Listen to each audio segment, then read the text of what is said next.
이 눈치 없는 계속해서 고우를 자극합니다. 면도칼을 가지고 와가지고 자기 귀를 그냥 잘라버려요. 진짜 손절해야 되는 거 아니야? 그림 하에 원이라는 거예요.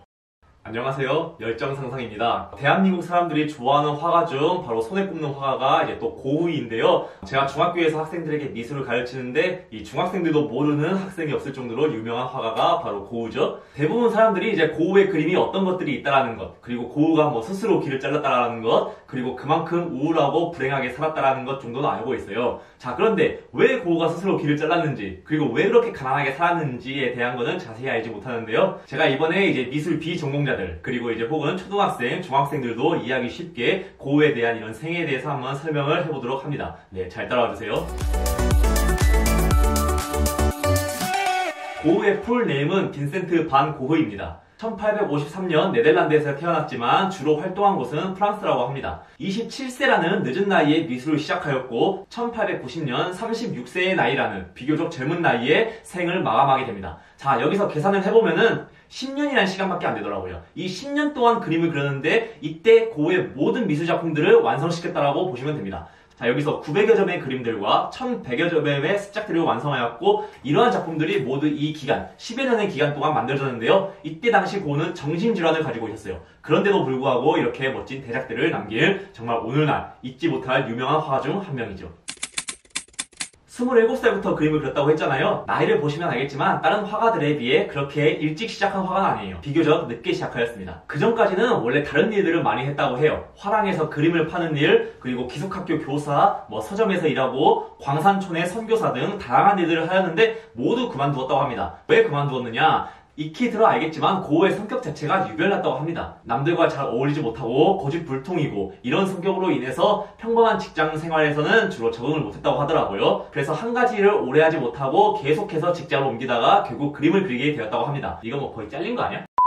고우의 아버지가 목사였다고 하는데요. 이 목사인 아버지가 고우에게 직접적으로 고우야, 정신병원에 가보는 거 어떻겠니? 이렇게 권할 정도로 고우의 정신 상태가 상당히 좋지 않았다고 합니다. 이렇게 정신질환이 있는 고우에게도 좋아하는 것이 있었는데요. 바로 다른 사람들을 관찰하고 또한 이런 주변의 풍경들을 보는 걸 좋아했다고 해요. 이렇게 좋아하는 게 있는 고우에게 그림을 권유한 사람이 바로 고우의 동생 테오였는데요. 테오가 고우에게 제안하기를 형이 좋아하는 모든 것을 그림으로 기록하는 건 어때? 라고 제안했다고 합니다. 고우가 동생 하나 잘 뒀네. 이렇게 고우의 미술 인생이 시작되는데 이때 고우의 나이가 27살이었습니다. 처음엔 고우도 그림을 배우려고 했었대요. 브뤼셀 왕립 미술 아카데미 그리고 화가 앙톤 모베의 화실 등에서 그림을 배우려고 했었는데 모두 쫓겨나게 된다고 합니다. 당연히 고우의 성격과 마찰이 있었겠죠? 고우가 초기에 그린 그림들이 주로 서민들의 애환, 즉 가난하게 사는 사람들을 표현한 것이었는데요. 이때 당시 그린 그림들 중에서도 가장 유명한 작품이 바로 이 작품, 감자 먹는 사람들이라는 작품으로 32세에 그린 작품입니다. 고우가 이전까지 그렸던 그림들은 모두 습작이다라고 평하고 이 감자 먹는 사람들이 자신의 유일한 작품이다라고 평가할 정도로 이 작품에 애착이 있었다고 해요. 네, 제가 보아도 서민들의 삶, 고단함을 정말 잘 표현한 작품 같습니다. 그런데 이 감자 먹는 사람들이라는 작품이 당시 사람들에게 인기가 있었을까요? 네, 아닙니다. 당시 사람들이 이 그림을 어둡고 칙칙하고 심지어 괴상하다라고 여기면서 이 그림을 흑평을 합니다. 와, 기분 더러웠겠는데? 이런 고우를 이해하는 유일한 사람이 바로 남동생 테오였는데요. 테오의 덕분으로 이제 고우는 인상주의 화가의 그림을 받아들이게 되고요. 또 고우와 15년 동안 편지를 주고받았어요. 이 편지가 세상에 공개되면서부터 고우가 또 이제 오늘날까지 유명해지게 된 겁니다. 나도 앞으로 편지를 써볼까? 만일 동생 테오가 없었다면 오늘날 고우가 세상에 존재하지 않을 정도로 정말 고우에게 있어서 없어서는 안 될 정도로 정말 중요한 인물 중 하나죠. 고우는 죽기 직전인 프랑스 파리에서 2년 그리고 프랑스 아르에서 2년 이렇게 총 4년간 작품 활동을 했었는데요. 이 4년이라는 시간이 고우 예술 인생의 황금기 시기였습니다. 특히 파리에서 고우는 이제 남동생 테오의 도움으로 인상주의 그림들을 접하게 되고 또한 일본풍의 판화 우키요의 영향을 받게 됩니다. 일본 그림 말고 우리나라 그림도 좀 다르지.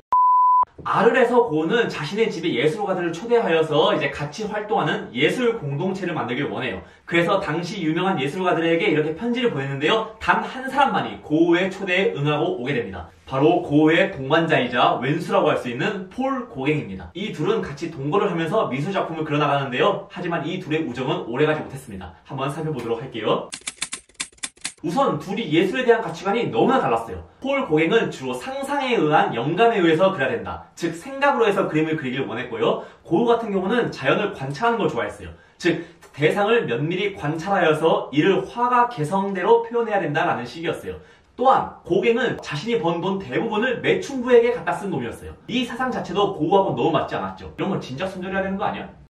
이렇게 너무나도 다른 예술적 가치관 그리고 성격 때문에 결국 이 둘은 결별하게 됩니다. 그리고 이러한 이유로 고우가 나중에 귀를 자르는 사건까지 발생하게 되는 것이죠.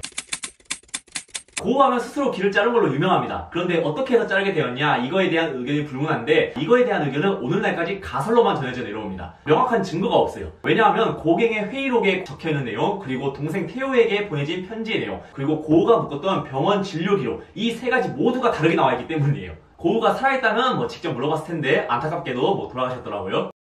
자, 어떤 가설이든 간에 이제 확실한 거는 포유 고갱과 연관이 가장 크다는 점입니다. 아까도 말했지만 포유 고갱과 고우는 예술적 가치관도 다르고 서로 의견 다툼이 많았다고 했잖아요. 어느 날 고우가 이제 자기 자화상을 그리고 있습니다. 자, 그런데 이제 고갱이 와가지고 이렇게 말합니다. 야, 이 그림에서 너 귀가 좀 밑에 쪽에 그려져 있는 것 같은데? 자, 고우 성격이 이제 불같았다고 했죠? 당연히 고우는 이제 아니다, 내 건 정상적으로 그렸다 라고 말합니다. 근데 여기서 이제 고갱이 눈치 있게 좀 빠져줘야 되는데, 이 눈치 없는 고갱이 계속해서 고우를 자극합니다.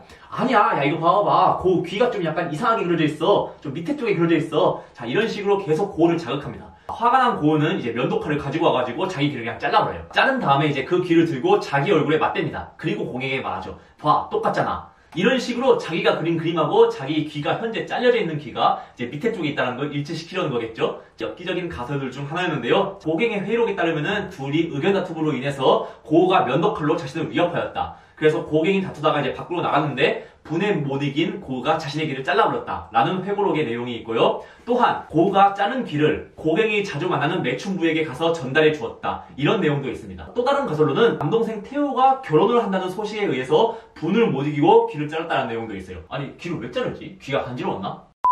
아까도 말했지만 태호하고 고우의 사이가 워낙에 친밀하고 깊었다고 했잖아요. 근데 태호가 이제 결혼을 하게 되니까 결혼하는 것에 대한 질투심 그리고 정신발작으로 인해서 귀를 잘라버렸다는 이런 가설도 내려지고 있습니다. 어느 쪽 가설이든 간에 이제 정상은 아니죠. 네, 멀쩡한 귀를 잘랐으니까요. 태호의 말에 따르면은 이제 귀를 완전히 다 자른 게 아니라 귓볼만 잘라서 다행이다 라고 표현한 내용이 있고요. 혹은 고우의 이제 병원 진료 기록에 따르면은 귓볼 빼고 나머지 귀를 다 잘라버렸다라는 진료 기록이 있는 걸로 보아서 귀를 완전히 잘랐는지 좀만 잘랐는지 이거에 관한 의견도 아직까지도 가설로만 전해져 내려오고 있습니다. 직접 물어보고 싶지만 아까 말했듯이 이미 돌아가셨기에 이후 권총 자살을 하였다, 혹은 정신병원에서 자살을 하였다라는 설도 있고요. 아니다, 자살을 하지 않았다라는 설도 있을 정도로 오늘날까지 미스테리한 화가들 중 하나입니다. 이런 미스테리한 고우는 이제 후기 인상주의의 대표 화가인데요. 자, 후기 인상주의에 대해서 한번 간단히 살펴보도록 할게요. 후기 인상주의란 말 그대로 앞에 인상주의 뒤에 나온 미술사조예요. 인상주의가 밝은 빛을, 즉 시시각각 변하는 빛을 표현하려고 하였는데요. 후기 인상주의는 이러한 특성을 그대로 이어받으려고 하면서도 또한 화가들 자신마다의 개성으로 변화시키려는 미술사조였어요. 대표적인 화가로는 방금까지 설명하였던 고흐, 그리고 폴 고갱, 그리고 폴 세잔, 이렇게 3명이 있습니다. 이 3명에 대한 특징을 간단하게 한번 살펴보도록 할게요. 반 고흐는 거친 붓터치, 그리고 대담한 선, 강렬한 색칠을 사용하였는데요. 대표적인 작품들로는 이렇습니다. 그리고 폴 고갱은 주로 토속적이고 원시적인 작품들을 많이 그렸는데요. 대표적인 작품들입니다. 폴 세잔은 대상을 다양한 시점에서 바라보았으며 사물의 본질적인 구조와 형상을 나타내기 위해 원뿔 혹은 원기둥 그리고 구로 해석하여서 표현하였는데요. 대표적인 작품들이 이렇게 있습니다. 폴 세잔, 폴 고갱, 그러고 보니까 앞 이름이 같죠? 그래서 고를 왕따 시켰나? 여담으로 폴 고갱은 마티스의 야수파에게 아주 큰 영향을 주었고요. 폴 세잔은 이체파의 피카소에게 영향을 줍니다. 그리고 고흐는 이후 야수파와 독일의 표현주의 그리고 초기 추상주의에 많은 영향을 주었다고 하네요. 많은 분들, 특히 이제 학생들이라면은 이제 고우 그림 가격이 대체 얼마야? 라고 하면서 좀 궁금해하실 분들이 있는데요. 요즘이 또 물질 만능주의잖아요. 자, 고우가 살아있는 동안 팔린 그림이 몇 점인지 아신가요?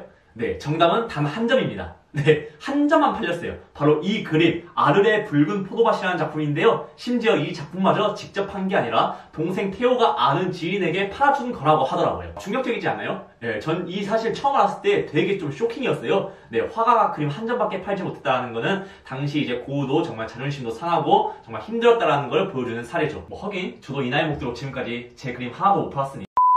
하지만 오늘날에 와서는 고흐는 이제 어떤 화가들보다 명성과 인기를 얻고 있는데요. 고흐가 죽고 나서 11년 뒤에 프랑스 파리에서 그의 그림들이 전시가 됩니다. 그러면서 고흐 그림들이 세상에 빛을 발하게 되는 거죠. 또한 동생 테오와의 편지를 15년 동안 주고받았다고 했잖아요. 이 편지 역시 세상에 공개되면서 고흐라는 사람이 존재하게 되었고, 그래서 고흐가 오늘날에 더욱더 유명해지게 된 계기가 되지 않았을까 싶습니다. 이런 편지들을 주고받았는데요. 편지의 내용을 보시면은 테오가 형 고흐를 얼마나 사랑했는지 알 수 있는 편지더라고요. 네, 이쯤 되면 고흐 그림의 가격이 궁금하시죠? 네, 최근 경매에서 팔린 그림은 바로 이 그림, 사이프러스 나무가 있는 과수원이라는 1888년 작품인데요. 2022년 뉴욕 크리스티 경매에서 1억 1,700만 달러, 하나로 약 1,500억 원에 낙찰이 됐다고 합니다. 그림 하나에 1,500억 원이라는 거예요. 엄청 비싸죠? 자, 그런데 보시면 알겠지만은 이 그림은 고흐 그림들 중에서도 그렇게 유명한 그림이 아니에요. 네, 저도 생소합니다. 저도 생소한데 일반인들은 아마 거의 처음 보는 그림일 거예요. 이렇게 생소하고 처음 보는 그림도 1,500억 원인데 정말 고흐의 유명한 작품들, 뭐 해바라기나 별이 빛나는 밤에 혹은 뭐 테라스가 있는 밤, 뭐 이런 그림들은 정말 얼마일지 상상도 안 가죠? 물론 이런 그림들은 이제 경매도 나오지도 않습니다. 왜냐면 이렇게 유명한 그림들은 그 나라에서 국보로 취급하거든요. 그래서 그 나라 정부에서 애초에 팔지를 않습니다. 하지만 확실한 것은 고흐 그림 가격은 한 점 한 점마다 정말 굉장히 비싼 금액에 거래되고 있고, 오늘날 다른 그 어떤 화가들보다도 비싼 그림의 주인공이다 라는 걸 알고 계시면 될 것 같습니다. 고흐는 동생 테오와의 편지들에서도 좋은 말 그리고 명언들을 많이 남겼는데요. 자, 다음과 같습니다. 사람들을 사랑하는 것보다 더 진실된 예술은 없다고 생각한다. 인생을 가장 멋있게 사는 방법은 가능한 많은 것을 사랑하는 것이다. 내 그림에 대해 꿈을 꾸고 그 꿈을 그리게 된다. 자, 명언들을 보시면 알겠지만 주로 내면에 집중하는 것, 그리고 예술에 대한 열정을 나타내는 명언들이었는데요. 남다른 성격과 정신질환으로 인해서 당시에는 힘들고 고독하고 쓸쓸하게 살았지만 이런 고흐의 마음속에서도 어찌 보면 따뜻한 감정이 남아있지 않을까 하는 생각이 드는 명언들이었습니다. 얼마 전에 제가 이제 피카소 영상을 올리면서 이제 고흐하고 비교를 했었는데요. 피카소는 자기 자신을 스스로 홍보하고 마케팅하면서 자신의 이름을 높이는 브랜딩화하고 자신의 가치를 높이고 대인관계도 적극적인데 반면 고흐는 철저히 홀로 생활하며 남들의 조언이나 대인관계에 관심이 없었다고 했습니다.